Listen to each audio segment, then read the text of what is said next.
بیشک شاهنامه فردوسی یکی از آثار فاخر ادبیات فارسیه و پر شده از رشادت و دلاوری‌های پهلوانان فارسی. امروز می‌خوایم با هم به دل یکی از بزرگترین و باشکوه‌ترین ماجراهای ادبیات فارسی سفر کنیم، یعنی هفت‌خوان رستم. شاید اسمش رو شنیده باشید، اما کمتر کسی جزئیات و عمق این داستان رو میدونه. این فقط یک ماجراجویی پهلوانی نیست، این یک سفر نمادین و پر از معناست.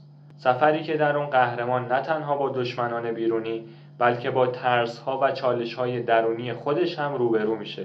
فردوسی با نبوغش این داستان رو طوری سروده که هم سرگرم کننده باشه، هم آموزنده و هم پر از لایه‌های فلسفی. پس آماده باشید، چون میخوایم قدم به قدم با رستم راهی مازندران بشیم و هفت‌خوان مرگبار رو پشت سر بذاریم. پیش از شروع لازمه بدونیم چرا اصلا رستم به این سفر رفت.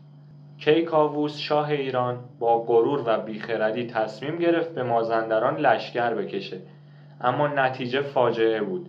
او و همه پهلوانان ایرانی به دست دیو سپید گرفتار شدند. دیو سپید چشمان اونها رو با جادو کور کرد و در دخمه‌ای سیاه زندانیشون کرد. وقتی خبر به زابلستان رسید، همه چشمها به سمت یک نفر دوخته شد: رستم دستان. رستم با اسب وفادارش رخش تنها و بی همراه راهی این سفر شد تا شاه و پهلوانان را نجات بده. این آغاز ماجرای هفت‌خوان بود. 7 آزمایش سهمگین، 7 مرحله که هر کدومش به تنهایی میتونست مرگ هر انسانی رو رقم بزنه. خوان اول، نبرد با شیر. شب تاریکی بود. در بیابانی پر از وحشت، رستم خسته از راه زین از رخش برداشت و روی زمین دراز کشید تا کمی استراحت کنه. اما همون لحظه شیری عظیم و جثه از دل تاریکی بیرون اومد. چشماش مثل آتیش می درخشید، دندوناش برق می زد و قررش مهیبش بیابان رو پر می کرد. رخش، اسب وفادار رستم، با شدت سمهاش رو بر زمین کوبید. او نمیخواست صبر کنه تا دشمن به رستم برسه. رخش به سوی شیر حمله ور شد. نبردی آغاز شد که زمین زیر سم و چنگال می لرزید. رخش با لگدی محکم به پهلوی شیر کوبید.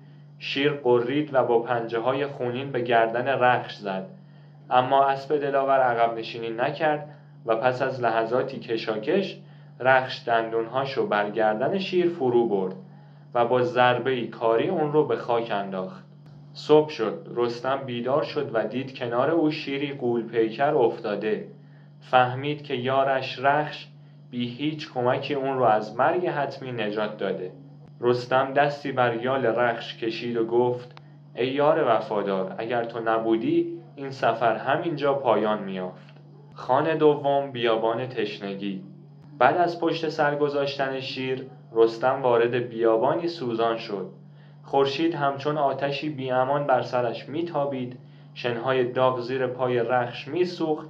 لبهای رستم خشک شده بود و زبانش به کامش چسبیده بود. تشنگی بزرگترین دشمن پهلوان شد. او بارها از شدت آتش به زانو افتاد، اما در دل همون سختی رو به آسمان کرد و دعا کرد: ای یزدان پاک، تویی که یار بندگانی، اگر من برای ایران و شاه ایران می جنگم، مرا از این آتش برهان. همین هنگام گوسفندی وحشی از دور پیدا شد. رستم با دیدنش امید گرفت و گفت حتما این جانور به سرچشمه‌ای نزدیکه. او رخش رو دنبال حیوان کرد و به چشمه‌ای زلال رسید. صدای آب مثل موسیقی زندگی در گوشش پیچید. رستم دستهاشو پر از آب کرد و به رخش نوشاند و خودش نیز جان تازه گرفت.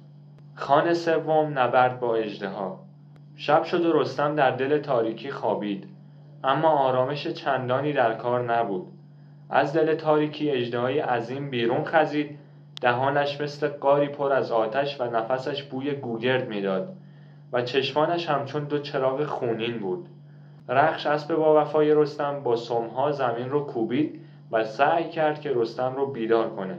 رستم بیدار شد، اما اژدها خودش رو پنهان کرد. پهلوان دوباره خوابید. این بار هم اژدها نزدیک شد و رخش دوباره رستم رو بیدار کرد و باز هم اژدها از دید رستم پنهان شد. سومین بار رستم با تکیه بر گرز آهنینش ایستاد. این بار اژدها از دل تاریکی بیرون پرید. غرش اژدها کوهها رو لرزوند و رستم بی پروا به سمت اژدها حمله کرد. گرزش رو به سر اژدها فرود آورد و نبردی سهمگین آغاز شد. دهان اژدها شعله میریخت و رستم با زره و گرز در برابرش ایستاد. سرانجام با ضربه‌ای کاری سر اژدها خرد شد و هیولای اهریمنی به خاک افتاد. خان چهارم، جادوگر. در ادامه راه رستم به روشنایی رسید. صدای موسیقی، بوی شراب و زنی زیبا که او را به بزم دعوت می‌کرد چشمش رو گرفت. او جامی از شراب به رستم داد و با خنده گفت: بیا ای پهلوان، خستگی‌هایت رو فراموش کن. اما دل رستم آرام نگرفت. او نام خدا را بر زبان آورد و ناگهان چهره زن تغییر کرد. دندانهای نیش بیرون زد، پوستش سیاه شد و حقیقت آشکار شد. او جادوگری اهریمنی بود. رستم فریادی زد و کمند انداخت و او را بر زمین کوبید و با خشم جادوگر را از میان برداشت.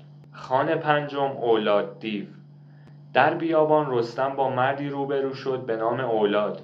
او از سپاه دیوان بود و راه رو بر رستم بست. اولاد با غرور گفت هیچ کس نمیتونه از اینجا بگذره، اما رستم با قدرت کمندش او را به سرعت اسیر کرد. وقتی اولاد به دام افتاد، رستم به جای کشتن او گفت: اگر میخوای زنده بمونی باید راه مازندران رو به من نشون بدی. اولاد پذیرفت و به راهنمای رستم تبدیل شد. خان ششم، نبرد با ارژنگ دیو. رستم به سپاه دیوان رسید. فرماندهشان ارژنگ دیو بود، هیولای سیاه چهره با صدایی مهیب. وقتی دیوان از آمدن رستم شنیدند خندیدند و گفتند: او یک نفر است و ما سپاهی بی پایان. اما وقتی نبرد آغاز شد یک نفر برایشان کافی بود. رستم مانند طوفان در میانشان تاخت.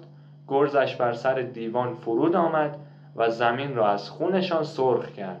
سرانجام در نبردی تن به تن ارژنگ دیو به دست رستم کشته شد و سپاهش پراکنده گشت. خان هفتم، نبرد با دیو سپید. سرانجام رستم به دخمه تاریک رسید که شاه ایران و پهلوانان در آنجا اسیر بودند. درون غار دیو سفید آرامیده بود. غولی عظیم، سفید چهره با چشمانی سرخ و هیبتی وحشتناک. نبرد آغاز شد و رستم به سویش تاخت. دیو سپید با غرش زمین را لرزاند. هر ضربه او مثل کوهی فرو می آمد.